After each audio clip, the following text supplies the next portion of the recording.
The bread was ready at 6. That was the rule of the bakery, and it had been the rule since before Nell Marsh could remember, since before her father had handed the bakery to her, and before his father had handed it to him, back through the generations of Marsh bakers who had all risen before 4 and fired the ovens in the dark and had the first loaves out by 6, because the village woke at 6, and the village needed bread, and the bread needed to be there when the village arrived for it. Nell had been rising before 4 since she was old enough to be useful in the bakery, which her father had decided was 7, and she had been rising before 4 on her own account since she was 22, which was when her father died and left her the bakery and the ovens and the rule about 6 o'clock and a business that was sound but not generous, which meant it would stay sound only as long as she worked it soundly, and she was not going to let it be otherwise. She was 26 now. She had been running the bakery alone for 4 years, which was not quite true, because she had a girl named Peg who came in at 5 to help with the shaping and the second bake. But the alone was true in all the ways that mattered, which was the decisions and the accounts and the sourcing of the flour and the managing of the oven and the early rising in the dark before Peg arrived, which was the part of the day that belonged only to her, the hour before 5, when the bakery was warm and dark and smelled of yeast and wood smoke, and she was the only person in it, and she would not have traded that hour for anything the world was likely to offer her. The bakery was on the main street of Halwick, which was a village large enough to have a main street and small enough that the main street contained nearly everything the village needed, and the bakery was the thing the main street could least afford to lose, which Nell knew, and which gave her a steady, quiet satisfaction that she did not talk about, because the kind of pride that comes from being necessary is the kind that does not need an audience. Her bread was good. She said this to herself plainly and without vanity, because it was a plain fact, and vanity had nothing to do with it. She had learned the bread from her father, and she had improved on what she had learned in the 4 years since, because she had the kind of attention that is always looking for the place where a thing could be better, and the kind of patience that is willing to try the better thing 20 times before deciding whether it is actually better, and her bread reflected both. The village knew it. The village had been buying bread from the Marsh bakery for 3 generations and intended to go on doing it, and Nell intended to give them the reason to. The stranger appeared on a Tuesday in November. She knew he was a stranger because she knew everyone who came through the bakery door in the ordinary run of the week, and this was not someone she knew, and she knew he was not from the village because he came in at 7:30, which was when the serious morning custom was done, and the bakery was in the quieter middle part of the morning, when the occasional customer drifted in, and Nell restocked the shelves and thought about the afternoon bake. He came in the way people come into small shops when they are not certain of their welcome, which is carefully, and he stood inside the door for a moment, looking at the shelves with the look of a man who is reading what is available before deciding what he wants. He was tall and plainly dressed in a dark coat, not rough, but not fine either, the kind of coat that said nothing about the person wearing it, except that they were not trying to say anything with it, which Nell noted and thought was either economy or deliberate, and both of those qualities were ones she could respect. He said, "What is the white loaf?" She said, "Plain white, half-pound, baked this morning." He said, "And the brown?" She said, "Wholemeal, same weight, also this morning." He said, "What do you recommend?" She said, "Depends what you want it for." He said, "Eating." She said, "The white is better with butter, the brown is better plain, and keeps longer." He said, "I will take the brown." She wrapped it and told him the price, and he paid it without comment, and went out, and she thought nothing more about it, because a stranger buying bread on a Tuesday in November was not an unusual event in a bakery on a main street, and did not require further thought. He came back on Wednesday. She knew him from the coat, and from the way he came in at the same time, 7:30, and stood in the same place inside the door, and looked at the shelves in the same way. She said, "The brown again." He said, "Yes, and another thing, if you have it." He looked at the shelf behind her. He said, "What is that?" She said, "A spiced loaf, dried fruit, and a little nutmeg, made on Tuesdays and Wednesdays, when I have the fruit for it."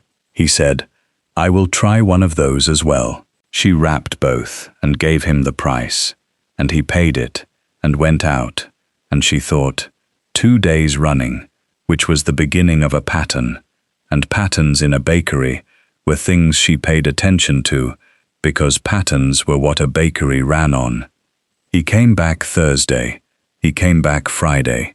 He came back on the Saturday, which was the busy morning when the village came for its weekly bread, and Nell and Peg were both behind the counter and moving quickly, and he came in at the same time, 7:30, and waited at the back of the small queue without any sign of impatience, and when he reached the counter he said, "The brown," and Nell said, "Anything else?"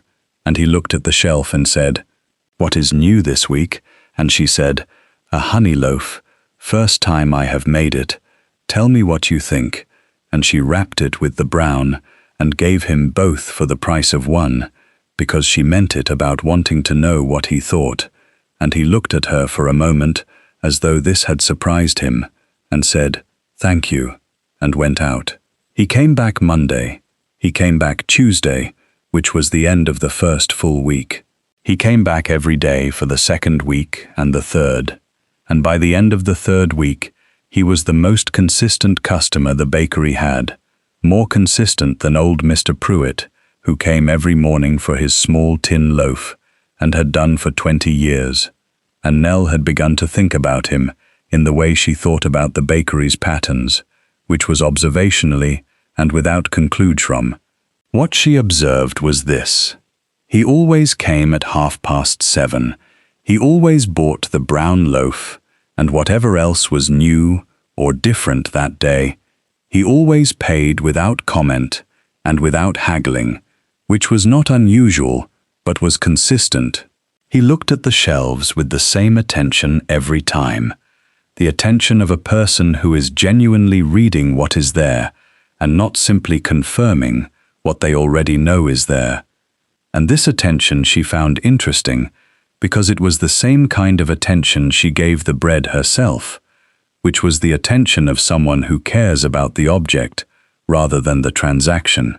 He asked questions, not many and not personal, but about the bread itself, about what made one loaf different from another, about the flour she used and where she sourced it, about the spices in the Tuesday loaf and why she used nutmeg rather than cinnamon.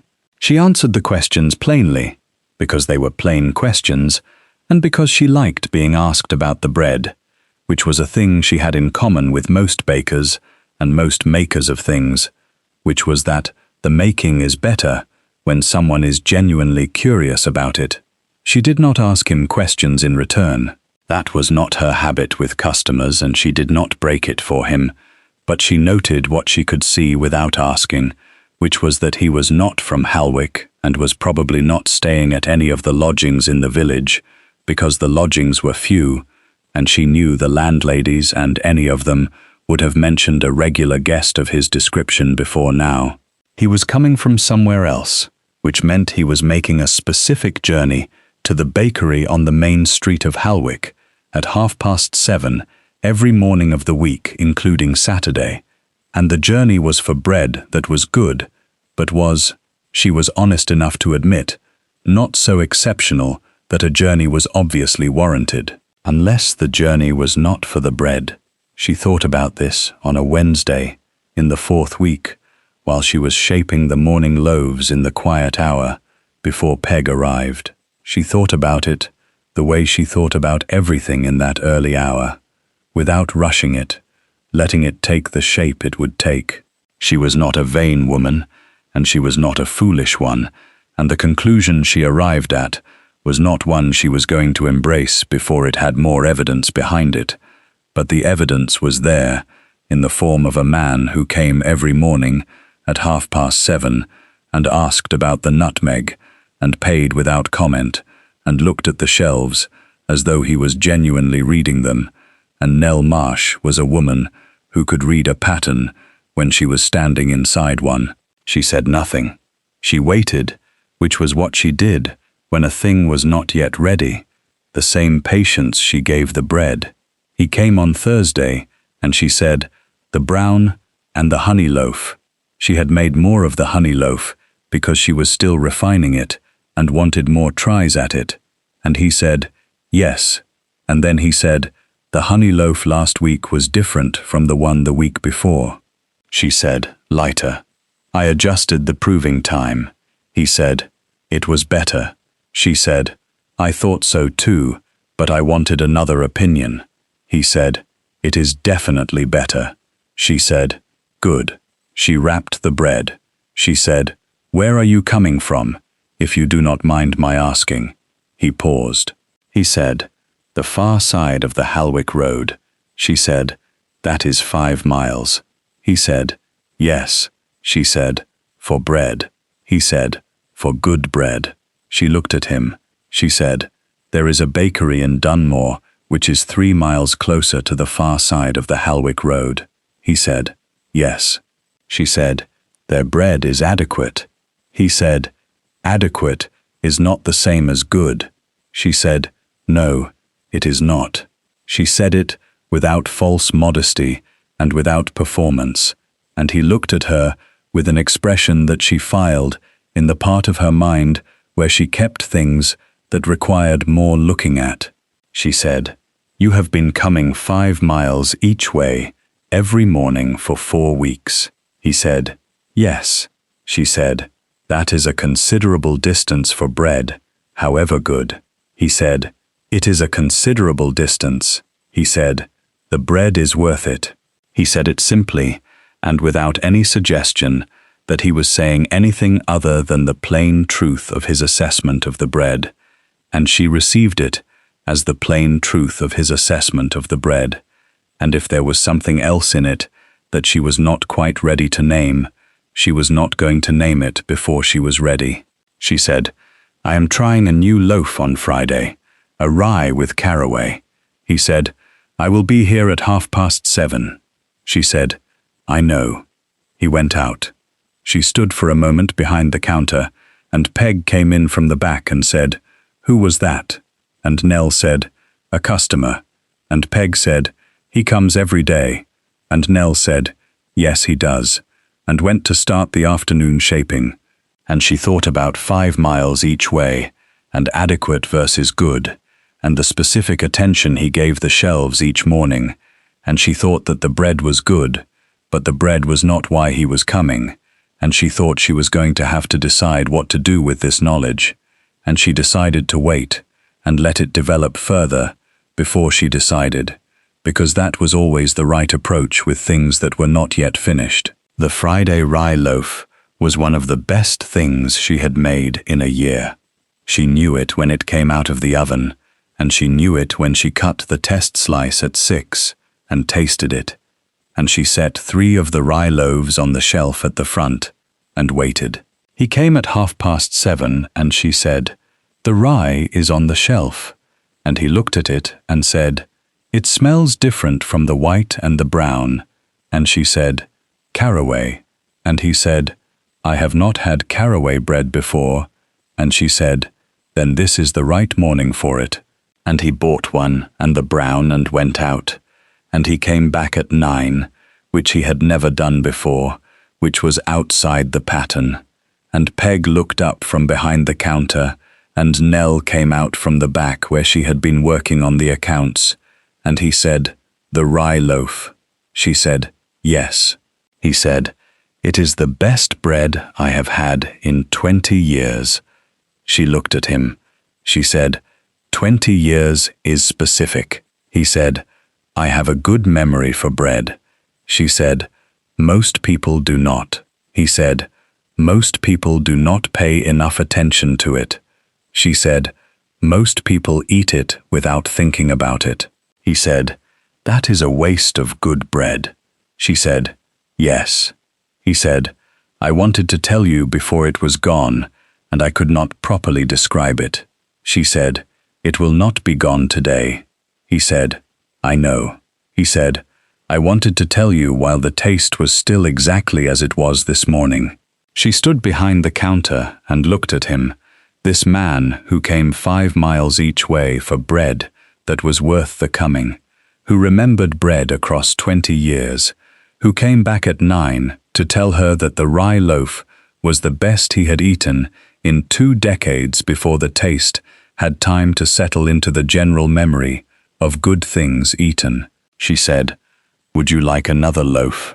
He said, yes. He said, and I have a question, if you do not mind. She said, go on. He said, do you make the same loaves every week? She said, the staples, yes. The specials change. He said, the spiced loaf on Tuesdays and Wednesdays.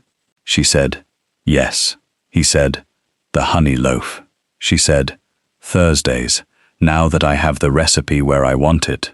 He said, and the rye. She said, Fridays, I think. I will try it again next week and see. He said, I will be here. She said, I know. She said it the way she had said it before, plainly, and he heard it, the same way he heard everything she said, which was completely, and they looked at each other across the counter, with the morning bakery around them, the smell of the bread, and the warmth of the ovens, and the light coming in through the front window. And she thought that she had been standing behind this counter for 4 years, and had handed bread across it to every kind of person the village produced. And this was not like any of those other mornings, and she was not going to pretend it was. She said, where do you stay when you come to Halwick? He said, I do not stay in Halwick. She said, you come 5 miles each way, and you do not stay. He said, no. She said, and the business that brings you to this side of the Halwick Road? He said, it is on this side of the road. She said, in Halwick. He said, near Halwick. She said, and it brings you here every morning of the week. He said, not the business.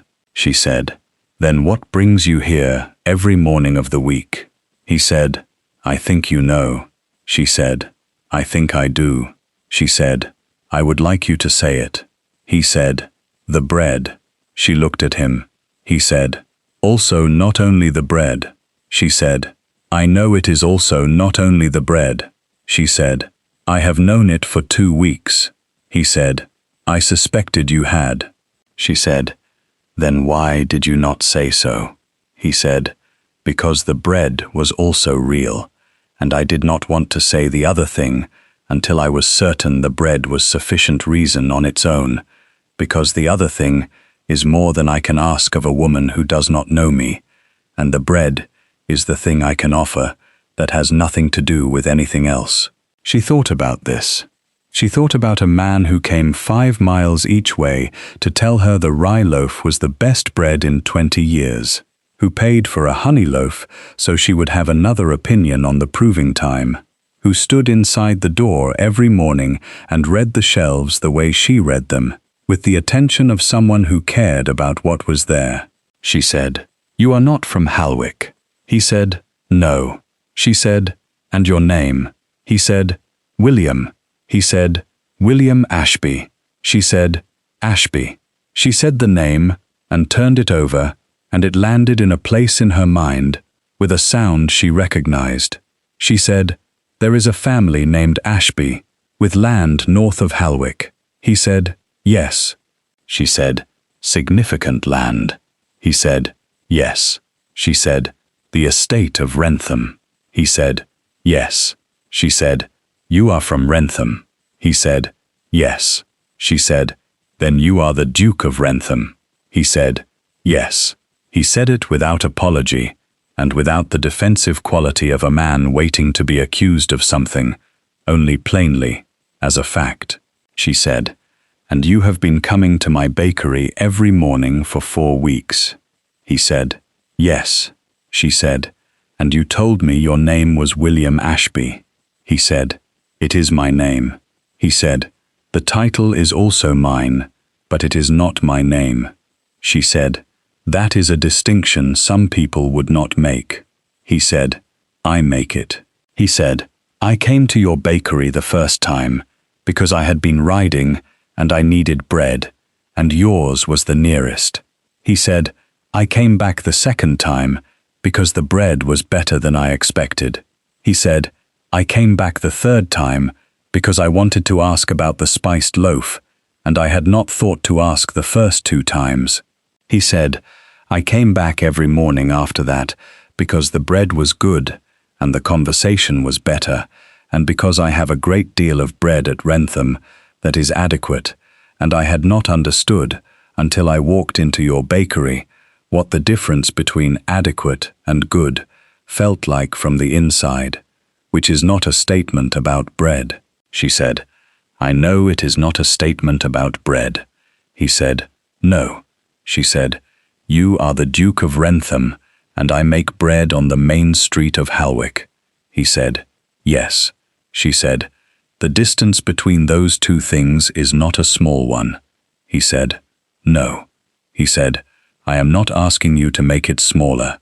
He said, "I am telling you what I have been coming here for and asking whether it is welcome, and if it is not welcome, I will buy the brown loaf and the rye and go back to Wrentham, and I will have had 4 weeks of the best bread I have eaten in years, and the memory of it, and that is not nothing, but I would rather know now than come for another 4 weeks under a false understanding." She looked at the bread on them, the brown loaves and the honey loaves, and the 3 rye loaves of which one was already gone, and she looked at the man on the other side of the counter, who had come 5 miles each way every morning for a month, because the bread was good, and the conversation was better, and who said, "Adequate is not the same as good," as though it were a principle, and not just a preference. She said, "The bread at Wrentham." He said, "Yes." She said, "Who makes it?"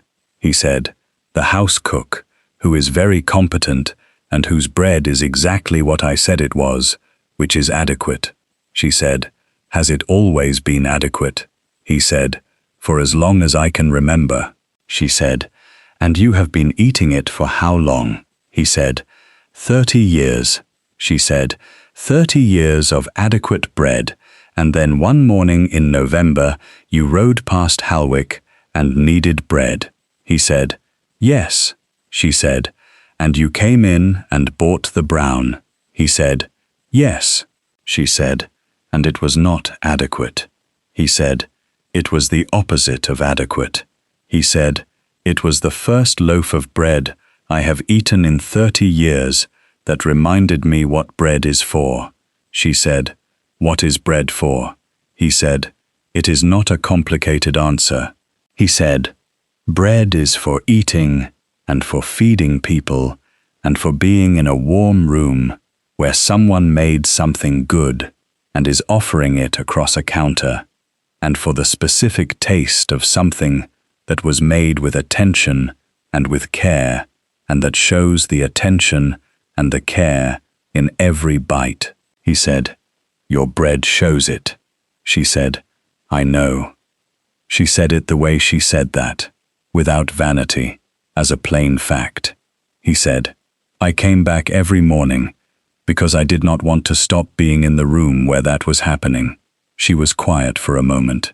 The bakery was warm, and the bread was on the shelves, and the morning light was the particular light of a November morning in a room with a warm oven, and she thought about 4 years of early rising, and adequate and good, and the distance between them, and about a man who came 5 miles each way, and said it was worth it, and meant the bread, and meant more than the bread, and had not tried to obscure the difference. She said, "William."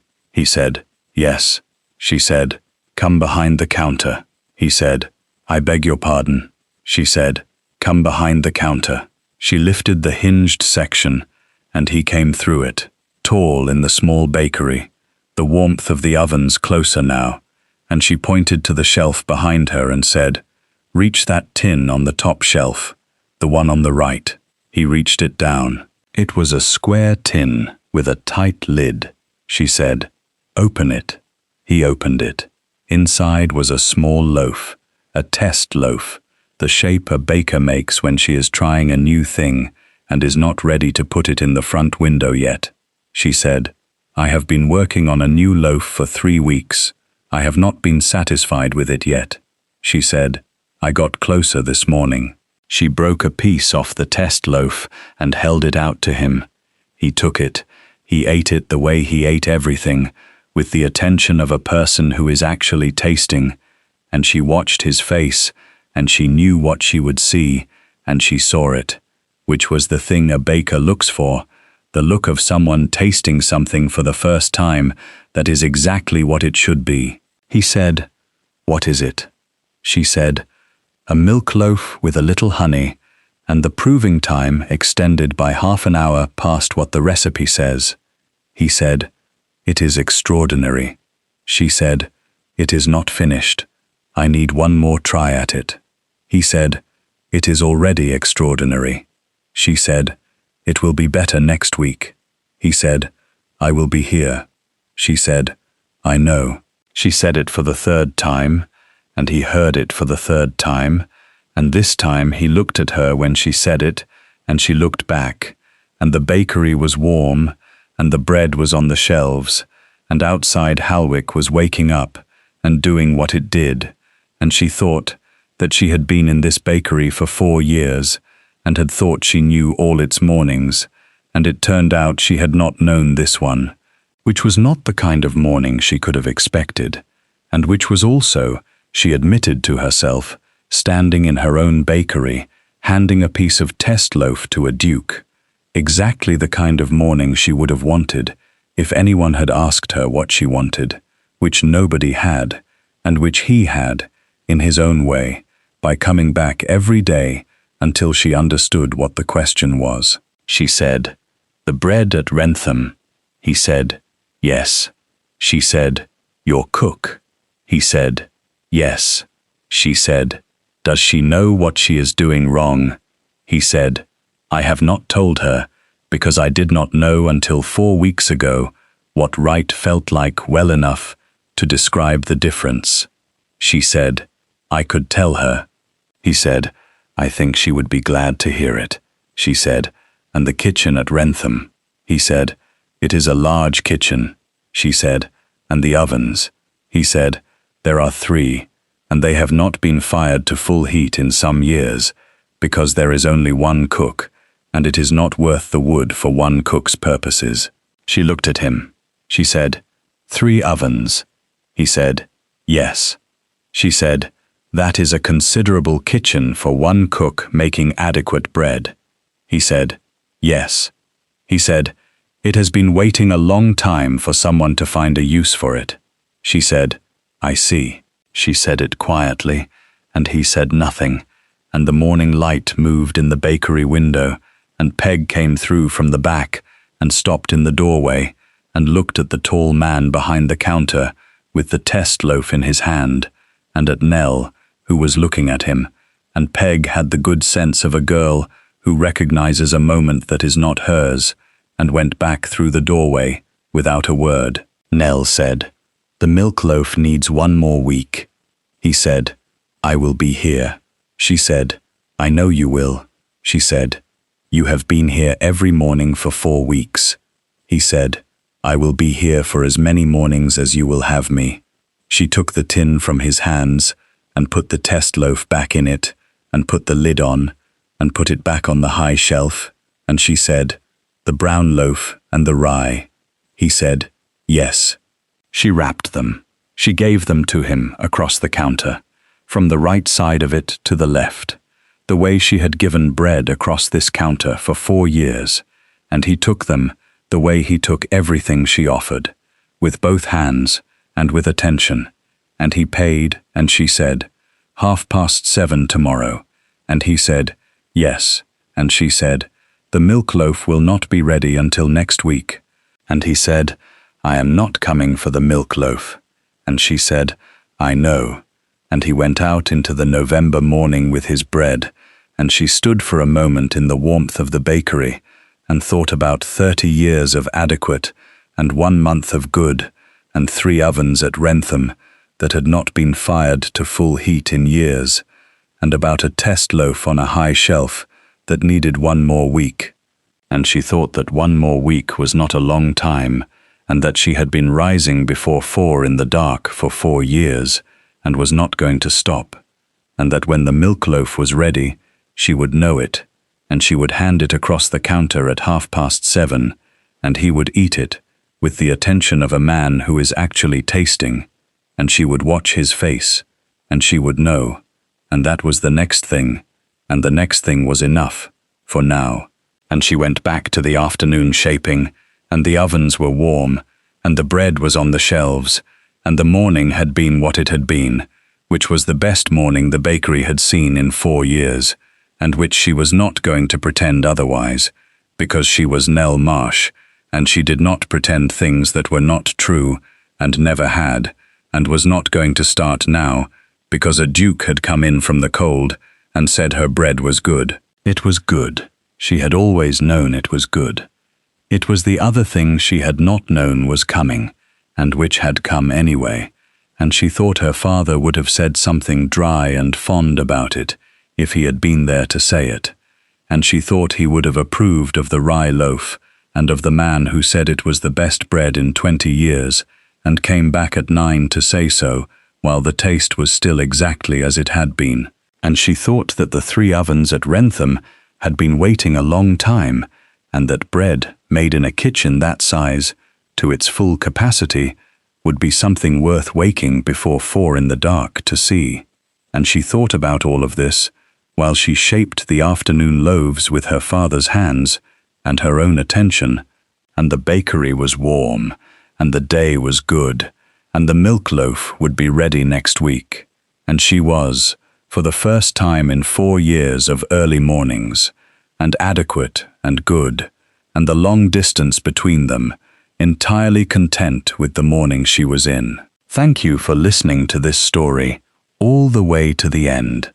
Please tell us which city you are watching from, and what the story made you feel.